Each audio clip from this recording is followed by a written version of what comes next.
Hi, Yoslin. How are you?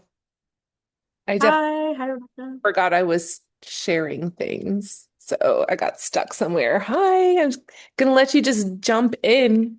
Are we recording? Did it say we're recording in here? Yes, it did. Okay, perfect, perfect. I'll let you jump in. Go ahead. Awesome. Well, hi, Teresa. Hey, Yoslin, good So to good see to you. see you. Okay, so I'm gonna go ahead and I'm going to share my screen, but Teresa, what you're about to see is stuff that you've already seen. Just always love the Um, opportunity to spend time with you, so that's all right. yeah. Um, Hi, Carol. Nice to see you. Nice to meet you. Um, I am trying to find, excuse me, I'm trying to find the slides, which I can't seem to find. It always happens, doesn't it? Well, it happens when you have 1,000 tabs open. That is true. Okay. That is a real struggle. Also, I feel like that is the student parent existence. Yeah, yeah. But okay, here we go. Are you all able to see my screen? Okay. If it like moves along. So as you can see in my background, I am actually on campus. I'm at school because I have a class right after this. Um, and so emblematic of the student parent, right? Okay. Can you see my screen? Is it presenting? Okay, cool. It's in like the So presenter mode, which maybe is fine, but just to let you know, we like see the notes okay, version. that is weird. There we go. I clicked the wrong one. There we go. Thank you, Teresa. My apologies for that. So, hello. So, my name is Yoslin Amaya Hernandez, and I am a program manager at the Women's Equality Center, where I currently support the advancement of strategic advocacy and communications across Latin America and the Caribbean to support reproductive rights and justice.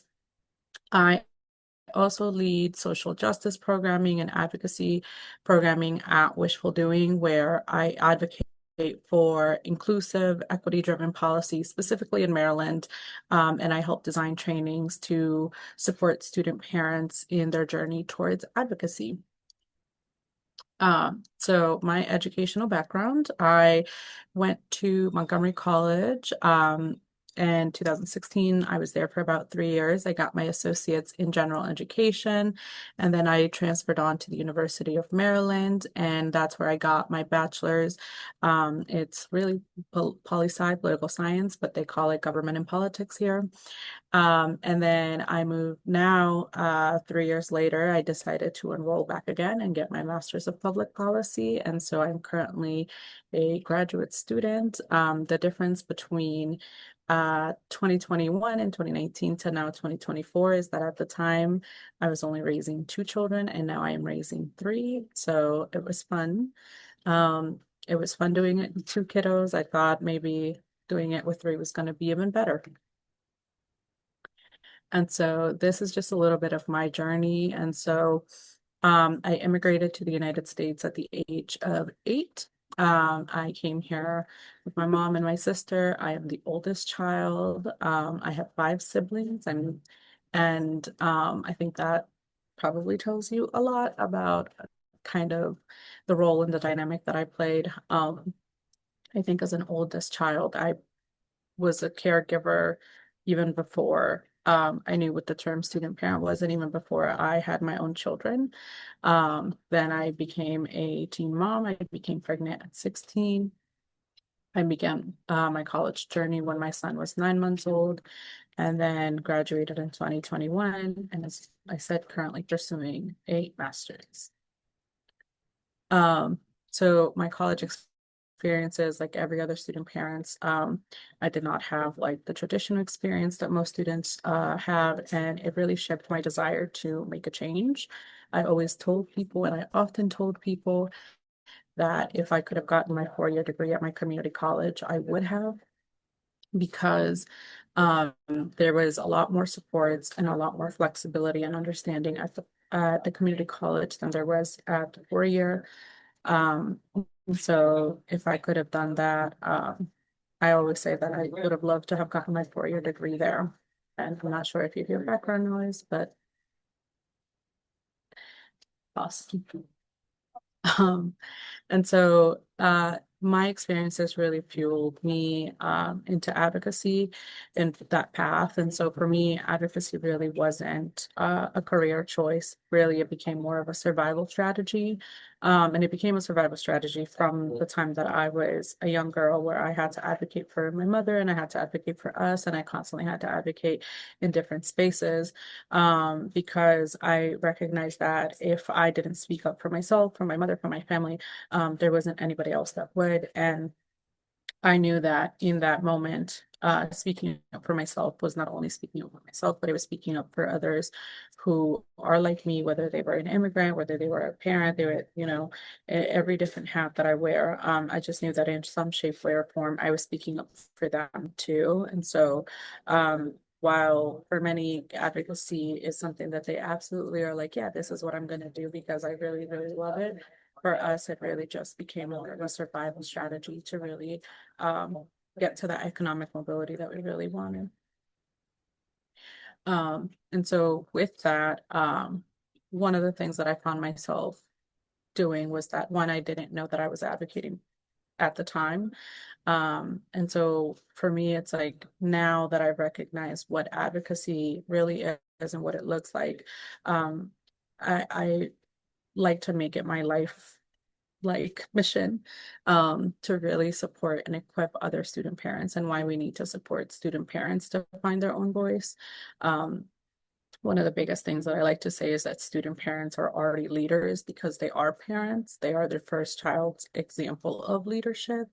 And student parents definitely deserve to have their voice at the table, but many are afraid or they feel that they don't belong, and providing them with the tools and training to really engage in the decision-making processes allows them to not only advocate for themselves, but really for their families and their kids, who are an extension of who they are.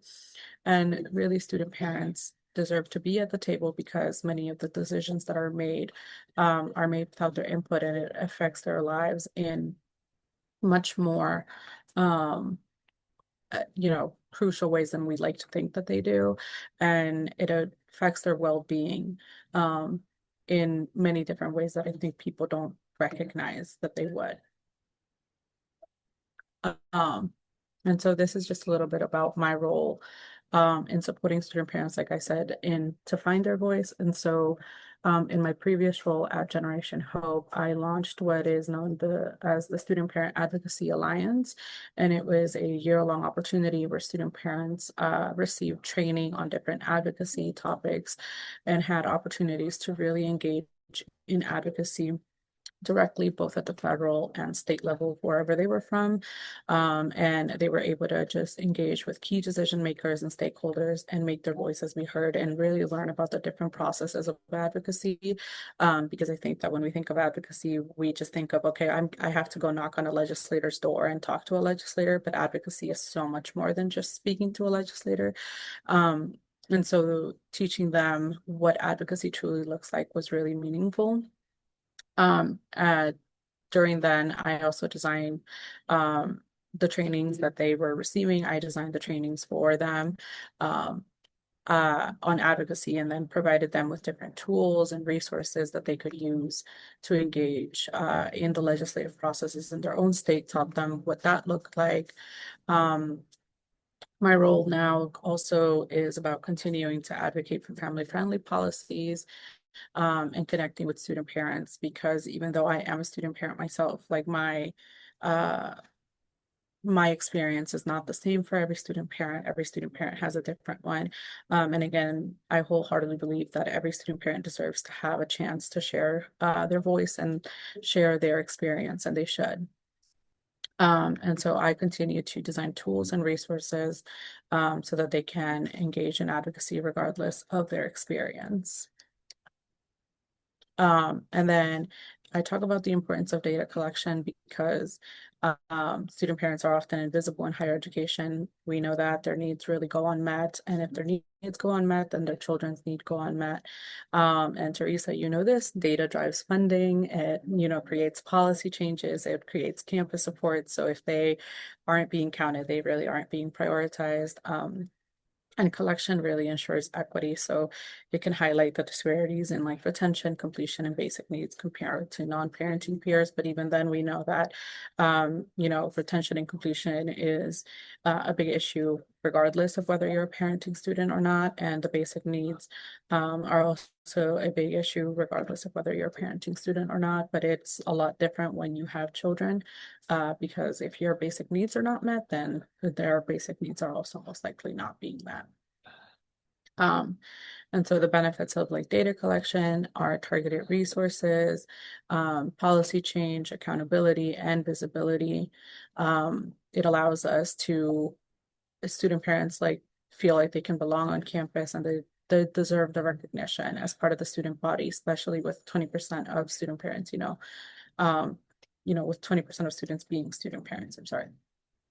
And the reason why I talk about this is because, again, like I talk about the work that I do and the work that of like how, as a student parent, it feels very personal and how student parents can really, when they learn how to use their voice, how they can really instill change in their communities. And so for us in Maryland, we have been introducing a bill that would require the state's higher education commission to collect data on student parents. And so the reason why it mattered was there was no statewide mechanism in the past to track how many student parents or parents or what supports they needed. And till now, we still don't have a mechanism because the bill has not passed.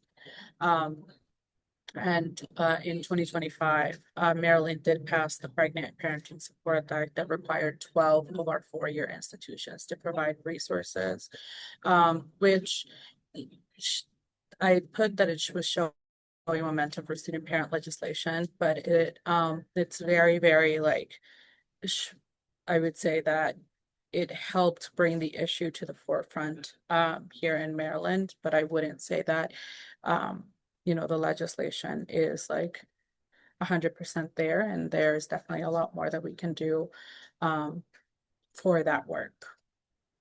And so for me, my role in this work as a student parent, when was I the policy advocate, engaging with legislators, sharing testimony, and keeping student parents visible in this conversation. Was there for strategy support because I did work in the Maryland legislature for 2.5 years. And so building relationships with the delegates and those in the committees, resource developer, creating testimony toolkits to really strengthen the advocacy and prepare like stakeholders in the community so that they can continue to take part in this. And again, as a student parent, it's really, really important because my voice was at the table, not because, um, you know, because this is something that absolutely affects me. And so I would hope that other student parents can take this as an example of like, when you use your voice, you can definitely create a much, much bigger change than you think you can. And so with that, I know that we're going short on time, but I'm gonna take some time if anybody has any questions. The question I'm seeing says from Carol, how long did that process take in Maryland? So the process in Maryland is only in session for 3 months. And so the session begins in January and it ends in April. So we don't have a lot of turnaround time to actually pass this. We did try with this. We have attempted 2 times. This would be our third attempt. And the second time, which was this year, we made it all the way down to the Senate, but it ended up dying in committee. And so one of our strategies has been to pre-file the bill, because when we pre-file the bill, it means that it gets introduced on the first day of session, which gives it the opportunity to really move through the legislature both chambers. But we've done it for Teresa, you've known this. We've been trying at this since 2023, and it actually started back in 2022 when I requested a report on student parent legislation and data collection, and the state had none. Yeah, I was curious, Yaslin, are you planning, is it planning to be reintroduced? And like what do you think the chances are that it'll get through this time? Um, so this time we actually have to take a different approach because of the Pregnant Parenting Support Act. And so I think this time around, the discussions that we're having is actually doing an amendment to the Pregnant Parenting Student Act because it's already passed. One of the reasons is because of the definition that is included in that Pregnant Parenting Act. I don't think it's comprehensive enough. So we want to change that. And considering that the Pregnant Parenting Act is mandating institutions to provide resources and support, we think that the best way to do it is to do the mandatory data collection in there because really, how are you going to provide resources and wraparound supports if you don't know who they are on your campus? And it only includes 12 institutions, which is also only the four-year institutions, and leaving out all the community colleges. And so our strategy for this time around is actually um, to amend that legislation that already passed instead of doing a standalone bill. That makes a I lot of think sense. I just put a link to our latest brief that has some suggested things that hopefully are helpful. Oregon, I think. Break out